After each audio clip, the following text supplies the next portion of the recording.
Railway exam 2024-25 के लिए science के टॉप 500 क्वेश्चंस आज की इस वीडियो में कंप्लीट करेंगे। जो भी प्रश्न हैं ये अब तक पूछे गए प्रश्न पर आधारित हैं, यानी अब तक जितने भी एग्ज़ाम में पूछे गए हैं उसको ध्यान में रखते हुए ये साइंस की क्लास है। बहुत कम समय में मैं 500 प्रश्नों को कंप्लीट करने वाला हूं, तो ये क्लास आपके लिए बहुत ज़्यादा यूज़फुल है। आप क्लास को लास्ट तक ज़रूर देखिएगा। क्लास खत्म होने के बाद अपना फीडबैक ज़रूर शेयर करना मेरे भाई कि मेहनत आपको कैसी लगती है। अगर अच्छी लगती है तो लाइक ज़रूर कर दिया करो। चैनल पे पहली बार आए हो तो सब्सक्राइब कर लो ताकि आने वाली क्लास की नोटिफिकेशन आपको समय से मिला करे, क्योंकि आप जानते हो कि क्लास की कोई टाइमिंग फिक्स नहीं है। तो गाइज आप सब्सक्राइब करके बेल आइकन को दबा दोगे तो आपको नोटिफिकेशन मिलता रहेगा। चलिए शुरू करते हैं क्लास को। देखो मैं आपको बता दूं गाइस कि आपको चैटिंग वगैरह कुछ भी नहीं करना है। आपको बिल्कुल आसानी से बैठ करके क्वेश्चंस को देखते हुए चलना है और आंसर को समझते हुए चलना है, ठीक है ना। तो गाइस यहाँ पर आपको मल्टीपल चॉइस क्वेश्चन है, ना ही ऑब्जेक्टिव क्वेश्चन है। मतलब गाइस आपको ध्यान दे करके केवल और केवल देखना है और अपने कानों से सुनना है, दिमाग लगाना है बस मेरे भाई, ठीक है। मैं आपको अच्छे से समझाने की हर संभव कोशिश करूंगा।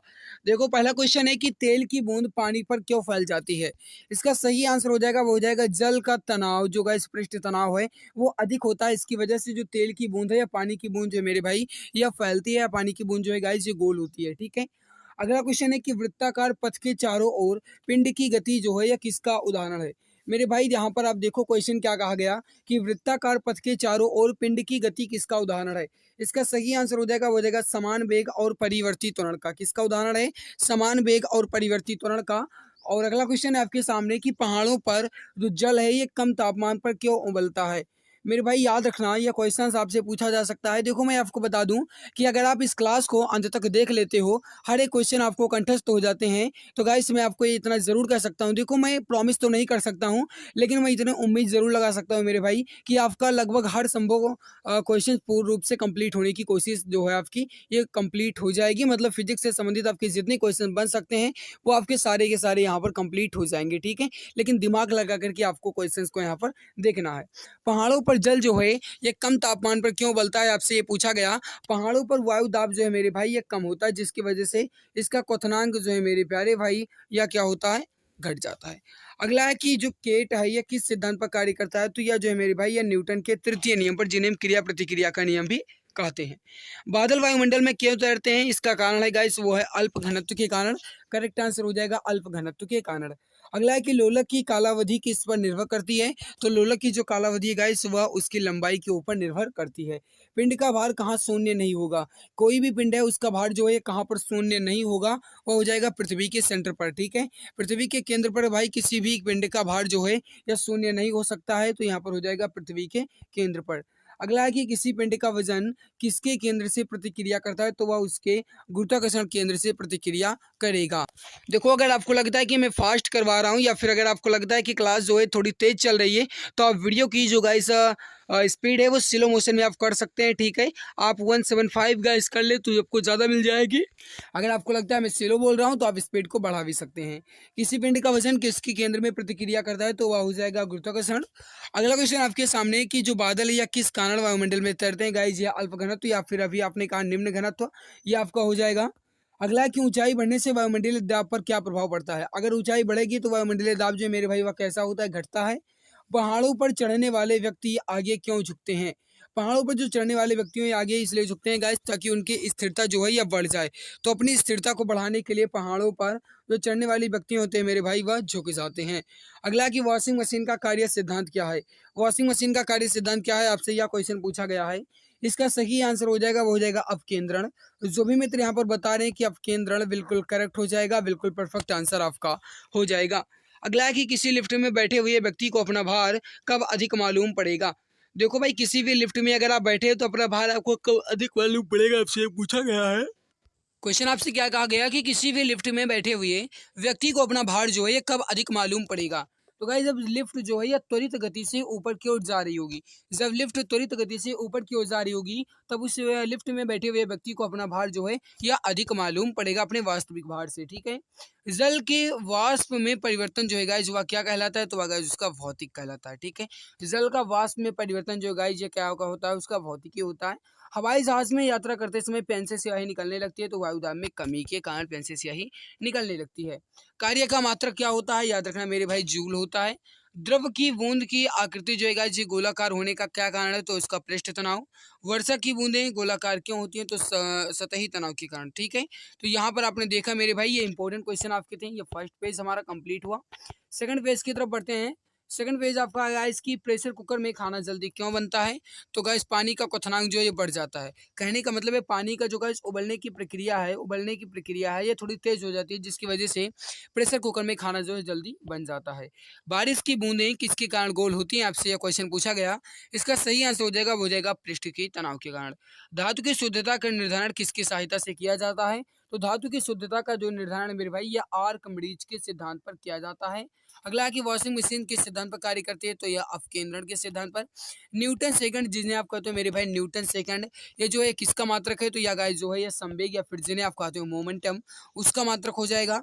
गुरुत्वीय त्वरण का मान कितना होता है, आपसे यह क्वेश्चन पूछा गया है। पृथ्वी के स्थान के अक्षांश पर निर्भर करता है गाइस जो इसका मान होता है गुरुत्वीय त्वरण का। ठीक है, 9.8 न्यूटन। अगला है कि लोहे की सुई जो है यह पानी की सतह पर किस कारण तैरती है, तो पृष्ठ तनाव के कारण तैरती है। प्रकाश वर्ष किसके मापन की इकाई है, तो दूरी मापने की इकाई है प्रकाश वर्ष। प्लांक नियतांक की इकाई क्या है, तो मेरे भाई जूल सेकंड जो है ये प्लांक नियतांक की इकाई हो जाएगी। सितारों की दूरी किससे मापी जाती है, तो यह जो है गाइस ये प्रकाश वर्ष से मापी जाती है, जिन्हें आप लाइट ईयर कहते हो। कहते हैं ना गाइस, क्वेश्चन आपसे इसी प्रकार पूछा जाता है कि जो प्रकाश वर्ष है ये किसका मात्रक है मेरे भाई, तो यह दूरी का मात्रक है, क्योंकि जो सितारों की दूरी है या जो है गाइस या फिर कहा जाए एक वर्ष में प्रकाश द्वारा चली गई दूरी जो है यह प्रकाश वर्ष ही कहलाता है। ठीक है, तो दूरी मापने की इकाई क्या है मेरे भाई, प्रकाश वर्ष हो जाएगा। किस स्थान पर जो गुरुत्वाकर्षण बल है ये सबसे अधिक होता है, तो अंटार्कटिका के कैंप में। ठीक है, अगला है कि दो धातुओं के बीच घर्षण बल का क्या कारण है, तो उनके पृष्ठों पर अनियमितता होती है, जिसकी वजह से उनके बीच घर्षण जो है गाइस ये होता रहता है। अगला है कि मोथरे चाकू से चीजों को काटना क्यों मुश्किल है। मोथरे चाकू मतलब यह हो गया जिन्हें आप कहा जाए तो मतलब अपने बोलचाल भाषा में, गांव की भाषा में कहते हैं कुंद। ठीक है, कुंद कहा जाता है, जो अगर चलता ना हो तो किसी दिए गए बल के लिए दाब को भोथरा चाकू काम कर देता है, इसकी वजह से गाइस काटना मुश्किल होता है। गुरुत्वाकर्षण का सार्वत्रिक जो गाइस नियम है, या किसने दिया था, आपसे यह क्वेश्चन पूछा गया। इसका सही आंसर हो जाएगा न्यूटन ने। वॉशिंग मशीन किस सिद्धांत पर कार्य करती है, तो वह कार्य करती है सेंट्रीफ्यूगेशन या फिर जिन्हें आप कहते हो अपकेंद्रण। कार्य करने की क्षमता को क्या कहते हैं, शक्ति कहते हैं। इसका मात्रक क्या होता है, वाट होता है, आपसे पूछा जा सकता है, तो याद रखना। ठीक है, हम कोशिश करेंगे मेरे भाई कि मैं लगभग 45 से 50 मिनट में, या मुश्किल से हो जाएगा तो 1 घंटे में हम आपके पूरे 500 प्रश्नों को कवर करवा देंगे। ठीक है, तो कोशिश करना मेरे भाई, आप क्लास को अंत तक जरूर देखना। ठीक है, अगला है कि तूफानों से घरों से जो गाय छतें हुए या क्यों उड़ जाते हैं। तूफान में घरों से जो गाय छतें होती हैं, जो गाय टेन टप्पर होते हैं, क्यों उड़ जाते हैं, तो बार्नौलीज के सिद्धांत के आधार पर गाय ये कार्य होता है। वर्षा की बूंद का आकार किसके कारण गोल होता है, तो पृष्ठ तनाव के कारण, क्योंकि ये क्वेश्चन आपका इंपॉर्टेंट बहुत है, तो इसलिए मैंने इसे बार बार कर रखा है।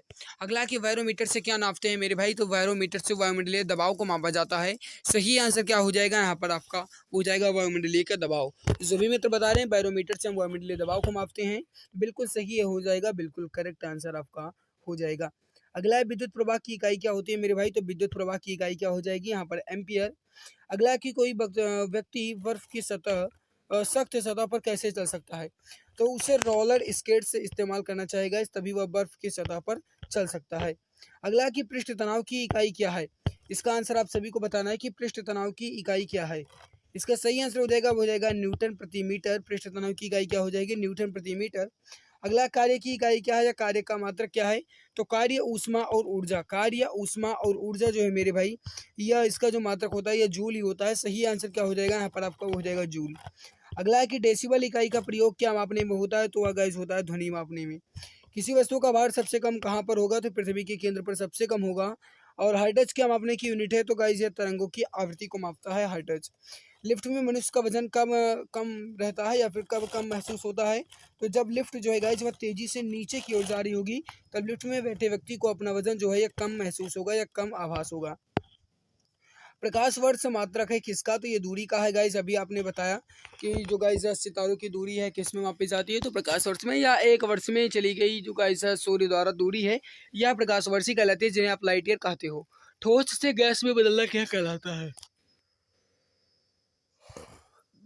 देखो ठोस से गैस में बदलना ऊर्ध्वपातन कहलाता है। जैसे गाइस आपने देखा होगा, ये कल ही आपको क्वेश्चन आया था, तो कपूर जो है मेरे भाई यह ठोस से गैस में बदलने की क्रिया पर आधारित है। प्रेशर कुकर में खाना जल्दी क्यों पकता है, तो जल का क्वथनांक बढ़ जाता है। प्रेशर कुकर में चावल जल्दी क्यों पड़ता है, तो गाइस पानी दबाव होने पर उच्चतर तापमान पर उबलने लगता है, ठीक है। क्योंकि गाइस इसका क्वथनांक बढ़ जाएगा तो निश्चित है कि चावल भी इसका जल्दी पक जाएगा। अगला है कि बर्फ को बुरादे में पैक क्यों किया जाता है? तो जो है इस बुरादा है ये ऊष्मा का क्या होता है, सुचालक नहीं बल्कि कुचालक होता है, ठीक है। तो बर्फ जो है जो गाइस ये है इसमें हम बुरादे को इसलिए पैक करते हैं क्योंकि बुरादा जो है मेरे भाई ये ऊष्मा का कुचालक होता है। अगला है कि ध्वनि तरंग जो है किस रूप में यात्रा करती है? तो अनिर्देशित तरंग के रूप में यहाँ पर यात्रा करने आई है, ठीक है। अगला क्वेश्चन आपसे कहा गया है कि ध्वनि की जो गति है ये सबसे तेज किस में होती है? हालांकि गाइस मैं आपको बता दूं कि जो ध्वनि की गति है ये सबसे तेज किस में होती है? तो ये होती है ठोस में, ठीक है। लेकिन यहाँ पर लिखा गया है कांच, तो ये भी आपका बिल्कुल सही हो जाएगा। अगला देखो, अगला क्या कह रहा है कि ध्वनि प्रदूषण की यूनिट क्या है? गाइस ध्वनि प्रदूषण की यूनिट क्या है, या फिर कहा जाए जो ध्वनि मापने का जो गाइस असाई मात्रक है या क्या है, आपसे यह क्वेश्चन पूछा गया है। इसका जो सही आंसर हो जाएगा वो हो जाएगा मेरे भाई डेसिबल। अगला आपके सामने की ध्वनि तरंगे किसके कारण प्रतिध्वनि उत्पन्न करते हैं? प्रतिध्वनि का मतलब हुआ कि आपको अपनी ध्वनि दोबारा सुनाई दे, उसे ही कहा जाता है प्रतिध्वनि, ठीक है। तो यहाँ पर गाइस वो हो जाएगा परावर्तन के कारण। अगला कि डॉपलर प्रभाव जो है यह किससे संबंधित है? मेरे प्यारे भाई डॉपलर प्रभाव जो है किससे संबंधित हो जाएगा? आपका ध्वनि से, ठीक है। जो भी क्वेश्चंस आपको यहाँ पर दिखाए जा रहे हैं गाइस, आप हर एक क्वेश्चन को अच्छे से समझते हुए चलना, ठीक है। ध्वनि की उच्चता जो है किस पर निर्भर करती है? या उसके आयाम पर निर्भर करती है। ध्वनि की चाल सबसे अधिक किस में होती है? तो वायु की अपेक्षा लोहे में अधिक होगी मेरे भाई, ठीक है। हाल में ध्वनि की प्रतिध्वनि निरंतर होने का कारण, बस वही गाइस मेरे कहा गया, समझने की कोशिश करना। हाल में कहा जाए या फिर आप किसी भी बंद कमरे में बोलेंगे या फिर गाइस आप कुएं में ही बोलेंगे तो आपको अपनी ध्वनि दोबारा सुनाई देती है। और जब आपको अपनी ध्वनि दोबारा सुनाई दे उसे ही कहा जाता है प्रतिध्वनि, ठीक है। और यह किसके कारण होता है? तो यह होता है परावर्तन के कारण।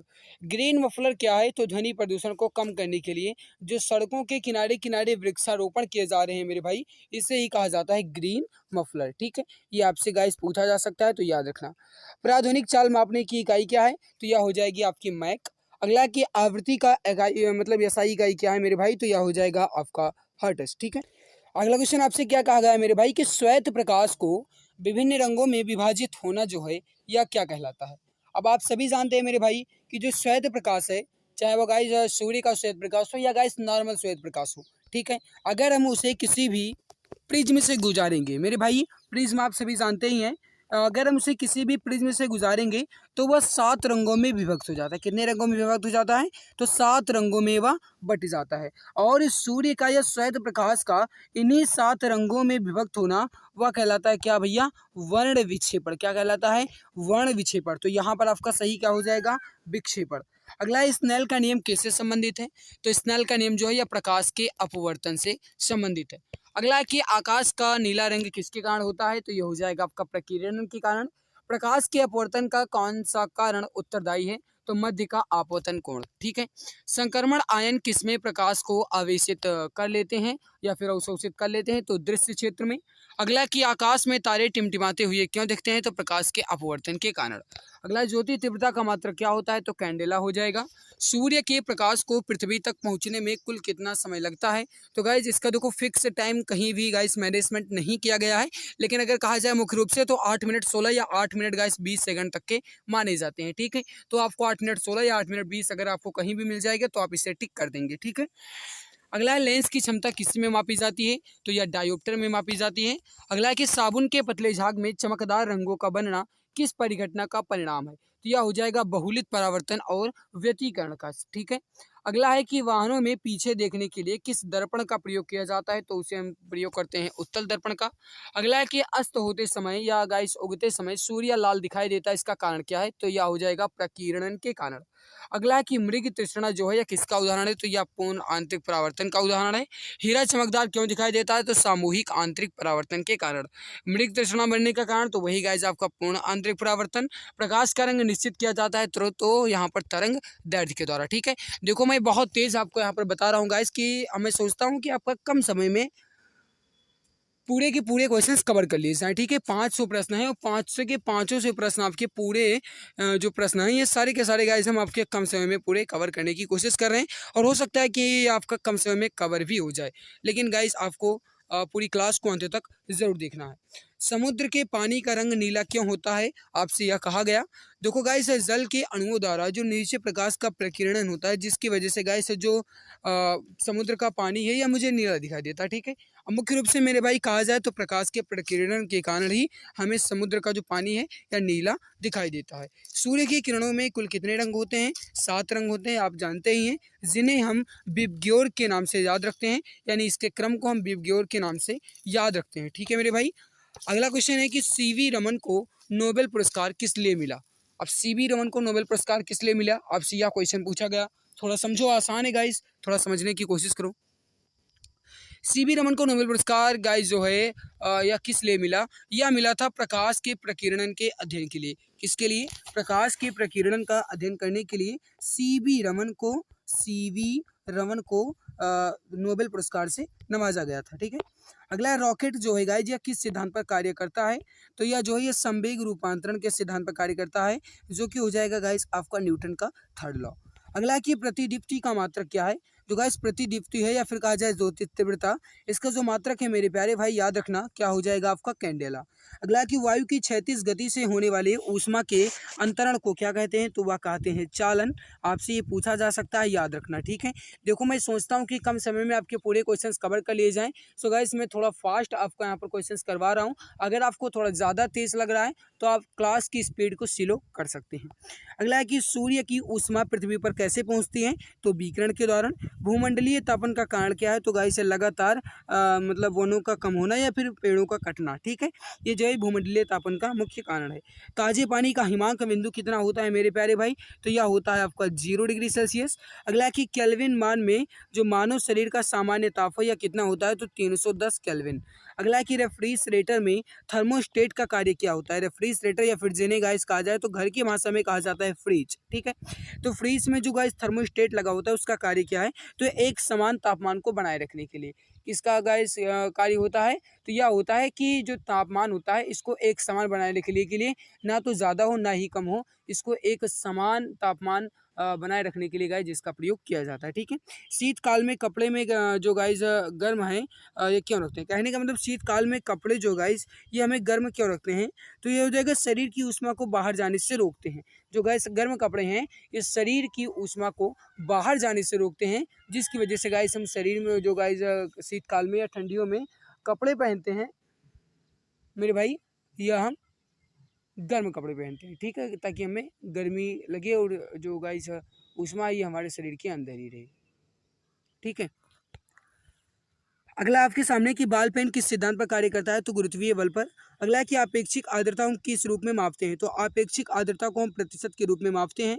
किस तापमान पर जल का घनत्व अधिकतम होता है, तो 4 डिग्री सेल्सियस पर। आणविक संगठन के द्वारा ऊष्मा का संप्रेषण क्या कहलाता है, तो संवहन कहलाता है। ये गाइस आपने देखा होगा जब मैं आपका गाइस मल्टीपल चॉइस के क्वेश्चन करवाता हूँ, या फिर कहा जाए मेरे भाई तो जब मैं आपका ऑब्जेक्टिव क्वेश्चन करवाता हूँ, तो ये सारे के सारे क्वेश्चन हम आपके कंप्लीट करवाते हैं मेरे भाई, वही आपके रिपीटेड क्वेश्चन आ रहे हैं। देखो मैं आपको बता दूं कोई पहाड़ नहीं है भाई, कुछ भी पहाड़ नहीं है, लेकिन आपको पढ़ना पड़ेगा, उसके लिए संघर्ष करना पड़ेगा। ठीक है, कोई भी गाइस आपको आसानी से नहीं मिल जाती, चाहे आप गाइस 2 रोटी ही खाने के लिए बात करो, अगर आप किसी से 2 रोटी मांगोगे तो वह 2 रोटी नहीं देगा। क्यों नहीं देगा, क्योंकि वो कहेगा पहले आप काम करो, इसके हकदार बनो, तभी आपको 2 रोटी मिल सकती है। तो मेरे भाई वही मतलब है, जब आप संघर्ष करोगे तभी आपको एक वर्दी मिल सकती है, तभी आपको एक सीट कंफर्म मिल सकती है। ठीक है, सो गाइस आप पूरी जान के साथ लगे रहो, पूरी ताकत लगाते रहो, वर्दी तो आपको मिलेगी ही, सिलेक्शन तो आपका होकर ही रहेगा। 2 रेलों में मध्य जोड़ पर एक छोटा सा स्थान जो है यह क्यों छोड़ दिया जाता है। अब थोड़ा गाइस समझो, क्वेश्चन आपसे क्या कहा गया, इसका सही आंसर हो जाएगा, क्योंकि गाइस जो उसमें धातुएं होती हैं, जो रेल की पटरियां होती हैं, ये गाइस धातु की बनी होती है, और धातुएं जो गाइस ये तापमान या फिर ताप पाने पर फैलती हैं। ठीक है, तो जो गाइस धातु है ये गर्म करने पर फैलती है, और ठंडी होने पर क्या होती है, संकुचित हो जाती है, यानी इससे उड़ जाती हैं, जिसकी वजह से गाइस इसमें थोड़ा सा स्थान छोड़ दिया जाता है। सो यहाँ पर सही आंसर क्या हो जाएगा मेरे प्यारे भाई, जो भी मित्र यहाँ पर बता रहे हैं, क्योंकि धातु गर्म करने पर फैलती है तथा ठंडी करने पर संकुचित होती है। अत्यधिक शीत ऋतु में पहाड़ों पर पानी की पाइपलाइनें क्यों फट जाती हैं। कारण इसका ये है कि पाइप में जो पानी है गाइस ये जमने पर फैल जाता है। जो गाइस पाइप में पानी होते हैं ये जब जमते हैं तो इसका आयतन में वृद्धि होती है, और जब आयतन में वृद्धि होगी, इसके वॉल्यूम में गाइस जब वृद्धि होगी, तब मतलब है कि इसके जो गाइस पाइपें हैं ये क्या होंगी, फट जाएंगी। ओके, अगला है कि विकिरण पाइरोमीटर से कितना तापक्रम मापा जा सकता है। तो 500 डिग्री सेल्सियस से ऊपर ही तापमान को हम विकिरण पाइरोमीटर से माप सकते हैं। पानी का जो गाइस त्रिगुणात्मक बिंदु है यह कितना होता है? त्रिगुणात्मक बिंदु का मतलब यह हुआ मेरे प्यारे भाई कि ठोस भी रहे, द्रव भी रहे, गैस भी रहे। तो 273.16 डिग्री केल्विन जो गाइस ये त्रिगुणात्मक बिंदु हो जाएगा। अगला कि इंसोलेशन या फिर जिन्हें आप कहते हो आपतन, इसका अर्थ क्या है? आपतन मतलब होगा इसकी आने वाली जो सौर किरणें हैं। कहने का मतलब है गाइस ये मान लीजिए आपका कोई मान लीजिए गाइस यहाँ पर ये आपका कोई भी दर्पण ही मान लीजिए, या कोई आप कहा जाए गाइस कुछ भी आप मिरर मान सकते हैं, ठीक है, दर्पण ही मान सकते हैं। और ये गाइस ये जो किरण आ रही है इसके कहा जाता है आपतन किरण, ये जाएगी इसे कहा जाता है परावर्तन किरण, ठीक है। तो ये गाइस जो आपतन है इसे यहाँ पर कहा गया आपतन या फिर कहा जाए इंसोलेशन। इसका अर्थ क्या है? तो आने वाली जो सौर विकिरणें होती हैं इसे कहते हैं हम आपतन। आगे बढ़ने से पहले मैं आपको बता दूं, UP police, UPSI, SSC GD, MTS, railway, अन्य कोई भी अगर आप तैयारी कर रहे हैं तो आपके अंदर की जीके का डर खत्म हो जाएगा। इसमें वही प्रश्न रखे गए हैं जो हर पेपर में पूछे गए हैं और टॉपिक वाइज कवर किए गए हैं। इसमें इतिहास, अर्थशास्त्र, भौतिक विज्ञान, रसायन विज्ञान और नीचे देखेंगे जीव विज्ञान, संविधान, भूगोल, स्टैटिक जीके के साथ 288 पेज में इस ई बुक को तैयार किया गया है। और इस ई बुक को आप देख सकते हैं कि किस तरह, जैसे यहाँ पे आप इतिहास देखें, किस तरह वन लाइनर के रूप में एक एक की पॉइंट को रखा गया है जो आपके लिए रामबाण साबित होगा। और इमेज और कलरफुल के साथ इस ई बुक को तैयार किया गया है जिससे आपके अंदर पढ़ने की रुचि हो। और पढ़ने के बाद मैं ये दावे के साथ कहता हूँ आपके अंदर का पूरा जो डर है जीके का वो ख़त्म हो जाएगा और ये आपके लिए यह ई बुक रामबाण साबित होगी। अगर आप इस ई बुक को परचेज करना चाहते हैं, अपने अंदर के जीके का डर भगाना चाहते हैं, तो इस ई बुक को अभी मात्र 39 रुपये में परचेज कर सकते हैं। इस ई बुक को परचेज करने के लिए आपको ये नीचे में आपको यूपीआई आईडी दिया गया है, पूजा BCIT05@OKSBI। इस पर आप 39 रुपये पे करके आपको इस नंबर पे स्क्रीनशॉट सेंड करना है। यहाँ पे आपको ई बुक सेंड कर दी जाएगी। अगर आपको नहीं पता है ई बुक हमें कैसे परचेज करनी है तो इस नंबर पे आपको व्हाट्सएप मैसेज करना है, यहाँ आपको पूरी जानकारी दे दी जाएगी। कि जल का सबसे अधिक घनत्व जो है ये किस पर होता है मेरे भाई? तो जो जल का ये सबसे अधिक घनत्व या सर्वाधिक घनत्व जो होता है ये 4 डिग्री सेल्सियस पर होता है, ठीक है। अगला है कि जल की विशिष्ट ऊष्मा कितनी होती है? तो जल की विशिष्ट ऊष्मा जो है यह केवल और केवल 1 होती है। सीवी रमन को नोबेल पुरस्कार कब मिला? 1930 में। आपने अभी गाइस इसके पहले भी क्वेश्चन देख लिया है। ये क्वेश्चन आपका इंपॉर्टेंट बहुत है, ओके प्यारे भाई। अगला है कि कैमरे में किस प्रकार का लेंस उपयोग में लाया जाता है? यानी गाइस जो कैमरा होता है उसमें जो लेंस का लगाए होते हैं, लेंस लगे होते हैं, वो किस प्रकार के लेंस होते हैं? आपसे यह क्वेश्चन पूछा गया है, थोड़ा समझना इंपॉर्टेंट है आपका क्वेश्चन। तो कैमरे में किस प्रकार के लेंस के उपयोग में लाए जाते हैं? अवतल लेंस या फिर जिन्हें आप कहते हो कॉनकेव लेंस, ठीक है। ऑप्टिकल फाइबर जो गाइस ये प्रयोग किसमें किया जाता है? ऑप्टिकल फाइबर का जो प्रयोग है यह किसमें किया जाता है? आपसे यह क्वेश्चन पूछा गया है। सही आंसर हो जाएगा संचार में, ठीक है। अगला है इंद्रधनुष में कुल कितने रंग होते हैं भैया? 7 रंग ही होते हैं। जो सूर्य के प्रकाश में जितने रंग होते हैं उतने ही इंद्रधनुष में तो होंगे, तो यहाँ पर 7 रंग हो जाएंगे आपके, ठीक है। ट्यूबलाइट में कौन सी गैस भरी होती है? तो 2 फिलामेंट और फ्लोरोसेंट और पदार्थ एवं पारा, ये सभी गैस होते हैं ट्यूबलाइट में, ओके। अगला है कि अप्रभावी तरंग कैसे बनती है? तो विपरीत दिशा में चलित समान आकृति की 2 तरंगों के कारण अप्रभावी तरंग का निर्माण होता है। लाल रंग की तरंग दैर्ध्य से अधिक तरंग दैर्ध्य के प्रकाश को क्या कहेंगे? तो लाल रंग की तरंग दैर्ध्य से अधिक तरंग दैर्ध्य वाली प्रकाश को जो गैस कहा जाएगा वह कहा जाएगा अवरक्त तरंग दैर्ध्य। क्या कहा जाएगा? अवरक्त। यहाँ पर सही आंसर क्या हो जाएगा आपका? अवरक्त, बिल्कुल करेक्ट हो जाएगा। जल की सतह पर तेल की पतली परत रंगीन क्यों दिखाई देती है? तो व्यतिकरण के कारण। अगला कि प्रकाशीय फाइबर किस सिद्धांत पर कार्य करता है? तो पूर्ण आंतरिक परावर्तन के सिद्धांत पर। आकाश किसके कारण नीला दिखाई देता है? तो गाइस ये हो जाएगा प्रकीर्णन के कारण। अगला कि समुद्र की सीपी किस कारण से सुनहरी दिखाई देती है? तो यह ध्रुवण के कारण सुनहरी दिखाई देती है। इंद्रधनुष किस कारण से बनता है? तो ये गाइस आपतन और अपवर्तन और परावर्तन के कारण बनता है। अगला प्राथमिक रंग कौन कौन से होते हैं? तो लाल, नीला और हरा। लाल, नीला और हरा जो है मेरे भाई ये आपके प्राइमरी रंग होते हैं या प्राइमरी कलर होते हैं या फिर कहा जाए प्राथमिक रंग होते हैं। अगला प्राथमिक रंग जो गाइस है कौन कौन से होते हैं? आपने देखा ही, लाल, नीला और हरा। तारे का रंग जो गाइस है यह क्या दर्शाता है? तो तारे का रंग जो है यह क्या दर्शाता है? उसका तापमान दर्शाता है, ठीक है। अगला है कि प्रकाश की अधिकतम गति किस माध्यम में होती है? तो प्रकाश की अधिकतम गति जो है किस माध्यम में होती है मेरे भाई? निर्वात में अधिकतम होगी, ठीक है। पेरिस्कोप किस सिद्धांत पर कार्य करता है? तो परावर्तन और अपवर्तन के सिद्धांत पर कार्य करता है पेरिस्कोप।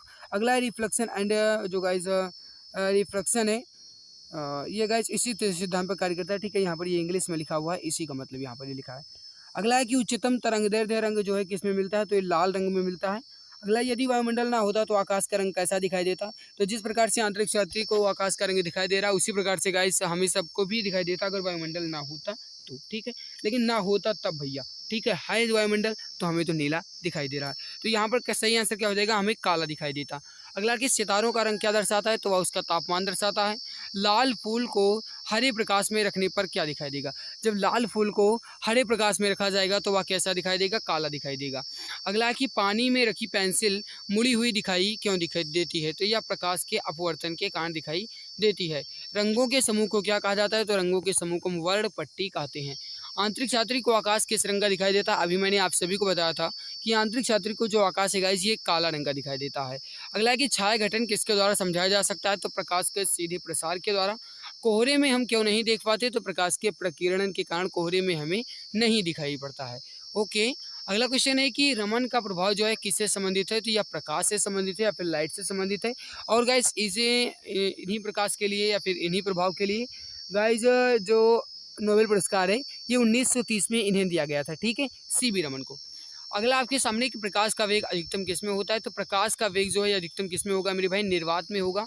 आंखों की रेटिना किस तरह कार्य करती है, तो जिस प्रकार से कैमरे में फिल्म कार्य करता है उसी प्रकार से आंखों की रेटिना भी कार्य करती है, ठीक है।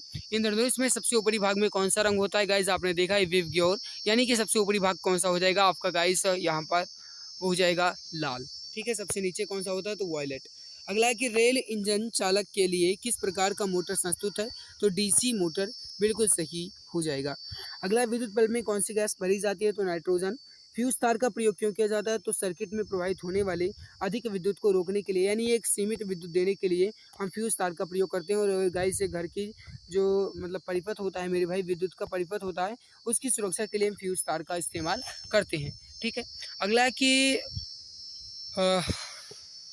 गैल्वेनोमीटर से किसका मापन किया जाता है, या तो फिर गैल्वेनोमीटर से हम किसका पता लगाते हैं, तो गाइस गैल्वेनोमीटर से हम धारा का पता लगाते हैं।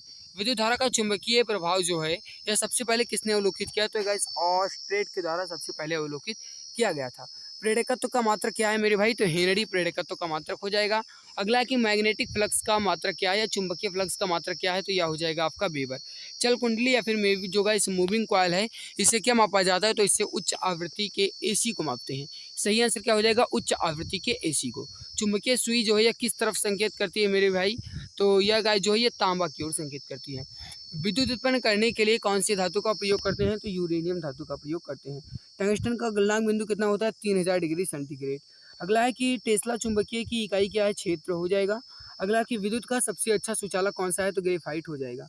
अगला है मेरे भाई कि किसी धातु की चालकता सबसे अधिक होती है, तो किस धातु की चालकता सबसे अधिक होगी मेरे भाई, चांदी की।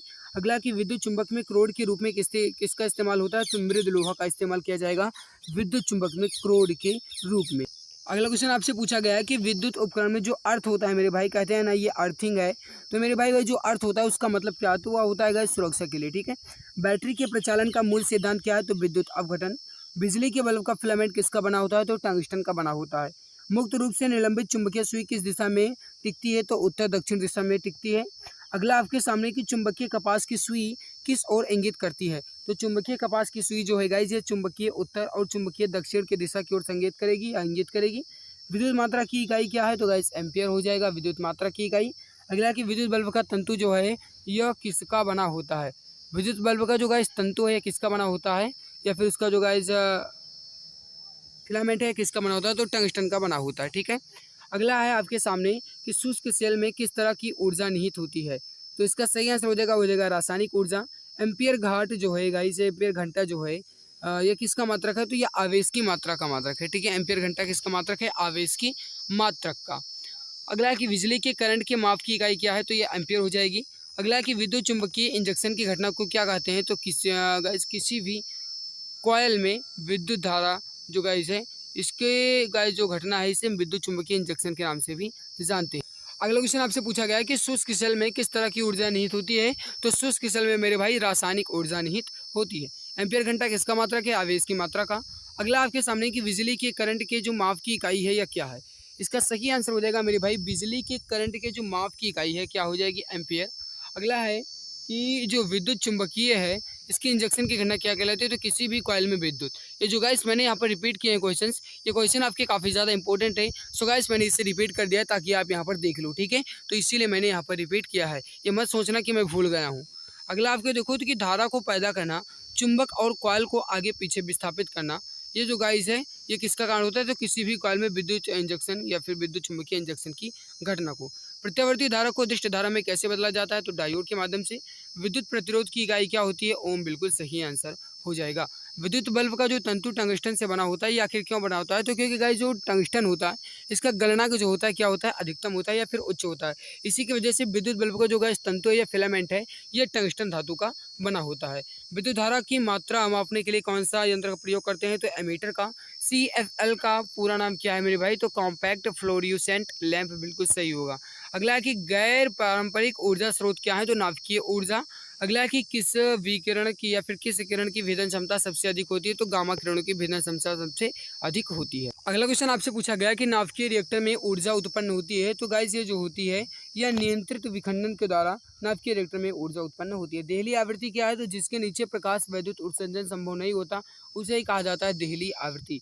भारत का पहला परमाणु परीक्षण कब किया गया था? 1974 में। सूर्य के प्रकाश का कौन सा भाग सौर कोर को गर्म करता है? तो वह गाइस उसका हो जाएगा अवरक्त। अगला है सूर्य में ऊर्जा किस प्रक्रिया से पैदा होती है? तो हाइड्रोजन के संलग्न की प्रक्रिया से। अगला है आपके सामने नाभिकीय रिएक्टर और परमाणु बम में क्या अंतर है? तो नाभिकीय रिएक्टर जो है गाइस इसमें कोई भी श्रृंखला का अभिक्रिया नहीं होती है, जबकि परमाणु बम में गाइस किसी भी श्रृंखला से अभिक्रिया होती है। सूर्य की ऊर्जा किस माध्यम से उत्पन्न होती है? तो नाभिकीय संलयन के द्वारा उत्पन्न होगी। अगला है कि तारे अपने ऊर्जा कहाँ से प्राप्त करते हैं? तो नाभिकीय संलयन से ही प्राप्त करते हैं। एक कृत्रिम उपग्रह में विद्युत ऊर्जा का स्रोत क्या होता है? तो सौर सेलों के लेजर जो गाइस यहाँ पर विद्युत ऊर्जा का स्रोत है या क्या हो जाएगा? सौर सेल, ठीक है। अगला लेजर बीम जो गाइस है इसका उपयोग किस में होता है? तो आँख की चिकित्सा में। परमाणु जो गाइस पायल है इसका प्रयोग कहाँ होता है? तो नाभिकीय विखंडन के प्रचालन में परमाणु पायल का प्रयोग किया जाता है। भारत में स्थापित पहला परमाणु संयंत्र कहाँ को या फिर कौन सा है? तो सही आंसर हो जाएगा आपका तारापुर, बिल्कुल करेक्ट हो जाएगा। अगला क्वेश्चन आपके सामने कि डायोड में धारा कितनी दिशाओं में बहती है? तो केवल और केवल एक ही दिशा में बहती है, ठीक है। अगला आपके सामने कि रडार का जो प्रयोग है या किसके लिए किया जाता है? तो जहाजों या वायुयानों आदि को ढूंढना या फिर मार्ग निर्देश करने के लिए रडार का प्रयोग हम करते हैं। सिल्वा क्या है भैया? तो ये फ्रांस द्वारा प्रायोजित यूरेनियम संवर्धन की एक परमाणु लेसर विधि है जिन्हें हम सिल्वा के नाम से भी जानते हैं। विद्युत चुंबकीय तरंगें क्या होती हैं? तो यह एक प्रकार की यक्ष किरणें होती हैं। अगला आपके सामने कि सौर या ऊर्जा का स्रोत क्या है? तो नाभिकीय संलयन जो है ये सौर ऊर्जा का स्रोत हो जाएगा। अगला है कि क्रायोजेनिक इंजन कहाँ उपयोग होता है? तो यह हो जाएगा आपका रॉकेट टेक्नोलॉजी में। आइंस्टीन को नोबेल पुरस्कार क्यों दिया गया? तो प्रकाश वैद्युत प्रभाव के लिए आइंस्टीन को नोबेल पुरस्कार से नवाजा गया। कणों के द्वारा हीट ट्रांसफर को जो हीट ट्रांसफर करने की क्रिया है या ऊष्मा ट्रांसफर करने की जो क्रिया है इसे क्या कहते हैं? तो इसे रेडिएशन कहते हैं। ओजोन क्षेत्र सबसे अधिक किसके ऊपर बन रहा है? तो ये अंटार्कटिका देश के ऊपर सबसे अधिक बन रहा है, ठीक है। और ओजोन क्षेत्र का पता जो है जी अंटार्कटिका के वैज्ञानिकों के द्वारा ही लगाया गया था। ग्रहगति नियम का निरूपण किसने किया? तो जॉनिस केपलर ने किया। अगला है कि रात्रि में आकाश में कौन सा ग्रह लाल दिखाई देता है? मेरे भाई याद रखना मंगल ग्रह जो है ये लाल दिखाई देता है, ठीक है। अगला क्वेश्चन आपसे पूछा गया है मेरे भाई कि चांद पर उतरने वाला नहीं, उसके पहले तो आपका क्वेश्चन इसके फुरार क्वेश्चन क्या कह रहा है कि सूर्य ग्रहण कब होता है? सूर्य ग्रहण मेरे भाई कब होगा? जब सूर्य का प्रकाश पृथ्वी पर नहीं पहुंचेगा तभी तो हम कहेंगे सूर्य ग्रहण हो रहा। मतलब सूर्य और पृथ्वी के बीच में क्या आ जाएगा? चंद्रमा आ जाएगा। जैसे मान लो ये आपका सूर्य है, ये आपकी पृथ्वी है, इसके बीच में गाइस जब चंद्रमा आ जाएगा तब हो जाएगा आपका सूर्य ग्रहण है, ठीक है। तो यहाँ पर सही आंसर क्या हो जाएगा? सूर्य और पृथ्वी के बीच में जब चंद्रमा आ जाता है तब सूर्य ग्रहण लग जाता है। अगला कि चांद पर उतरने वाला पहला मनुष्य कौन था? सही आंसर हो जाएगा वो हो जाएगा नील आर्मस्ट्रांग। इसरो का फुल फॉर्म क्या है? इंडियन स्पेस रिसर्च ऑर्गेनाइजेशन जो है गाइस जी इसरो का फुल फॉर्म होता है। अगला कि गैलीलियो गैलीली कौन थे? तो एक गाइस खगोलज्ञ थी। अगला आपके सामने कि आकाश में सबसे चमकदार तारा कौन सा है? तो सीरियस आपका बिल्कुल सही आंसर हो जाएगा। अगर आपने अभी तक क्लास को लाइक नहीं किया है, लगता है मैं आपके लिए मेहनत करता हूँ, आपके लिए पूरी जी जान शिद्दत के साथ लगा हुआ हूँ, तो गाइस आप सभी की जिम्मेदारी, आप सभी मित्र का ये फर्ज बनता है कि कम से कम आप क्लास को तो लाइक कर ही दिया करो। मैं आपके लिए पूरी जी जान पूरी शिद्दत के साथ लगा हुआ हूँ, आपके लिए मैं हर संभव कोशिश कर रहा हूँ ताकि गाइस मैं आपके लिए जितनी कोशिश कर सकूँ आप सभी के लिए गाइस आपके सपने को पूरा करने के लिए, आपकी एक सीट को कंफर्म करवाने के लिए हम हर संभव कोशिश कर रहे हैं गाइस, ठीक है। तो आप सभी से मैं एक रिक्वेस्ट कर रहा हूँ कि जिसने भी अभी तक क्लास को लाइक नहीं किया है वो लाइक ज़रूर कर देंगे। एंड जो चैनल पे पहली बार आए हैं चैनल को सब्सक्राइब जरूर कर लेंगे मेरे भाई, ठीक है। चैनल को सब्सक्राइब करना गाइस आपकी जिम्मेदारी है, इससे आपको ही बेनिफिट मिलेगा। कोई भी क्लासेस अपलोड होंगी उसकी नोटिफिकेशन आपको टाइम टू टाइम मिला करेंगे। तो चैनल को सब्सक्राइब जरूर कर लेना मेरे भाई, ठीक है। और क्लास को लाइक तो कर ही देना। देखो अगला क्वेश्चन आपसे क्या कहा गया है कि किस ग्रह को सूर्य का चक्कर लगाने में सबसे अधिक समय लगता है। हालांकि मैं आपको बता दूं गाइस कि ये जो क्वेश्चन आपसे है ये थोड़ा टाइपिंग मिस्टेक है। अगर कहा जाए मेरे प्यारे भाई तो याद रखना यहाँ पर ये प्लूटो बिल्कुल गलत हो जाएगा, ठीक है। प्लूटो तो गाइस अब यहाँ से निकाल ही दिया गया है, तो इसका क्वेश्चन को हम स्किप ही कर दे रहे हैं। सबसे अधिक तेज कक्षीय गति करने वाला ग्रह कौन सा है? बृहस्पति। पृथ्वी की गोलाकार छाया चंद्रमा पर कब पड़ती है? तो चंद्र ग्रहण के समय। तारों का रंग किस पर निर्भर करता है? तो वह उसके तापमान पर निर्भर करेगा। ब्लैक होल क्या है? तो गाइस ये 6 सितारा है, ठीक है, एक 6 सितारा है। सूर्य के प्रकाश को पृथ्वी तक पहुंचने में कितना समय लगता है? तो गाइस 8 मिनट या 8 मिनट 20 सेकंड। ब्लैक होल्स क्या है? तो त्रिभुज में एक ऐसी जगह जहां गुरुत्वाकर्षण प्रकाश जो है गाइस ये किरणपुंज को भी बाहर नहीं जाने देता है, उसे कहा जाते हैं ब्लैक होल।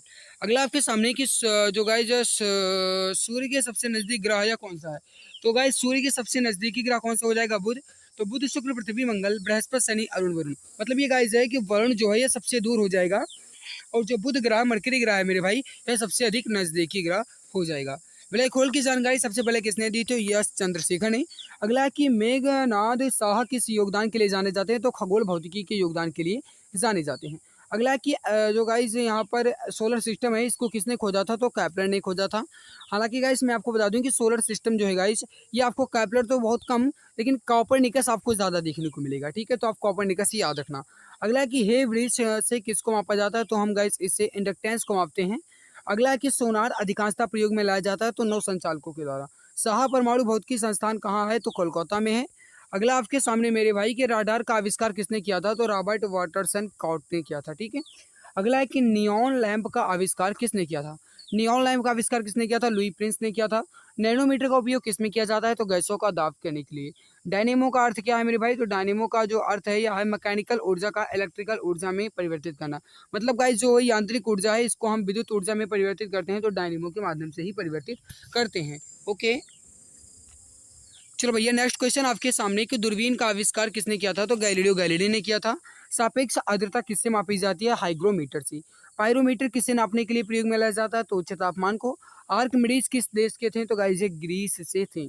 लॉ ऑफ फ्लैटिंग्स किस जो सिद्धांत है या फिर गाइस उत्प्लवन का नियम है इसकी खोज किसने की थी या सिद्धांत किसने दिया था? तो आर्किमिडीज ने यह सिद्धांत दिया था, ठीक है। टेलीविजन का आविष्कार किसने किया था? तो J.L. वेड ने। राइट ब्रदर्स ने किसका आविष्कार किया था? तो विमान का या फिर वायुयान का। एक्सरे का आविष्कार किसने किया था? तो रॉय डिजन ने। अगला है कि सूर्य के किरणों की तीव्रता मापने वाले उपकरण को क्या कहते हैं? तो एक्टियोमीटर कहा जाता है। भौतिक विज्ञान में प्रथम नोबेल पुरस्कार पाने वाले जो गाइस विजेता है कौन है? विलियम रॉय डिसन, जो गाइस एक्स रेणु की खोज के लिए दिए गए थे। आइंस्टीन को नोबेल पुरस्कार क्यों मिला था? तो गाइस इन्होंने प्रकाश वैद्युत प्रभाव की क्वांटम सिद्धांत से व्याख्या के लिए और क्वांटम सिद्धांत का गाइस जो मतलब व्याख्या की थी यह आइंस्टीन ने ही की थी, ठीक है। तो यहाँ पर मेरे भाई कहने का मतलब यह है कि जो गाइस क्वेश्चन कहा गया आपसे कि प्रकाश वैद्युत प्रभाव के जो गाइस है इसके लिए हमें आइंस्टीन को नोबेल पुरस्कार दिया गया था, ठीक है। जो गाइस क्वांटम सिद्धांत है इसकी व्याख्या के लिए क्वांटम सिद्धांत का प्रतिपादन किसने किया? अगर आपसे यह क्वेश्चन पूछा जाता है तो याद रखना मेरे भाई मैक्स प्लांक ने किया था। किसने किया था? मैक्स प्लांक ने। ओके अगला क्वेश्चन आपसे कहा गया है कि डेसिबल का प्रयोग किसके मापने के लिए करते हैं या फिर किससे मापन के लिए किया जाता है? तो डेसिबल का प्रयोग जो है गाइस ये ध्वनि की तीव्रता को मापने के लिए करते हैं।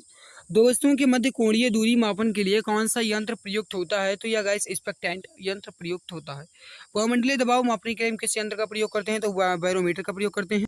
अगला क्वेश्चन आपसे कहा गया है मेरे भाई कि इलेक्ट्रिक लैंप का आविष्कार किसने किया या फिर जिन्हें आप कहते हो विद्युत बल्ब, इसका आविष्कार किसने किया? आप सभी जानते हैं गाइस ये फेमस वैज्ञानिक थे, थॉमस अल्वा एडिसन, उनके द्वारा किया गया था। नाविक दिक्सूचक में कुल कितने बिंदु होते हैं? दिक्सूचक का मतलब ये हुआ मेरे भाई कि जो नाविक लेकर चलते हैं और जो गाइस दिक्सूचक होता है, कहने का मतलब जो गाइस दिशा सूचक यंत्र होता है उसमें कुल कितने बिंदु होते हैं? तो 32 बिंदु होते हैं। सौरमंडल की खोज किसने की थी? तो गाइस कोपरनिकस ने की। प्रकाश के वेग को किसने मापा था? तो रोमर ने मापा था। समुद्र की गहराई मापने के लिए कौन सा यंत्र प्रयोग किया जाता है? तो फाइथोमीटर का प्रयोग करते हैं। पनडुब्बी में समुद्र की सतह के ऊपर की चीज़ों को देखने के लिए किस यंत्र का प्रयोग किया जाता है? तो पेरिस्कोप का प्रयोग किया जाता है। हवा की गति किससे मापी जाती है? एनीमोमीटर से मापी जाती है। मेरे प्यारे भाई यहाँ पर मैं आपके लिए इतनी मेहनत करता हूँ, पूरी जान के साथ लगा हुआ हूँ, तो आप सभी मित्र की जिम्मेदारी, आप सभी का ये फ़र्ज़ बनता है कि कम से कम आप क्लास को तो लाइक कर ही दिया करो। तो मैं जो भी प्यारे भाई बहन अभी तक क्लास को लाइक नहीं किए हैं, वो एक बार क्लास को दिल की गहराई से लाइक कर देंगे। जो चैनल पर पहली बार आए हैं वो चैनल को सब्सक्राइब तो कर ही लेंगे। इसमें कुछ भी कंजूसी नहीं करने का मेरे भाई, सब्सक्राइब कर लेना ताकि कोई भी क्लासेस अपलोड हों उसकी गाइस नोटिफिकेशन आपको टाइम टू टाइम मिला करें, लाइव क्लासेस की नोटिफिकेशन आपको टाइम टू टाइम मिला करें। ठीक, हवा की गति किससे मापी जाती है? एनीमोमीटर से, या फिर जिन्हें आप कहते हो पवन वेग मापी, दोनों गाइस आप कह सकते हो। ठीक है, दो वस्तुओं के बीच कोणीय दूरी किससे मापा जाता है? तो गाइस ये सस्टक से मापा जाता है। अगला, रिमोट कंट्रोल का आविष्कार किसने किया? तो गाइस निकोला टेस्ला ने किया।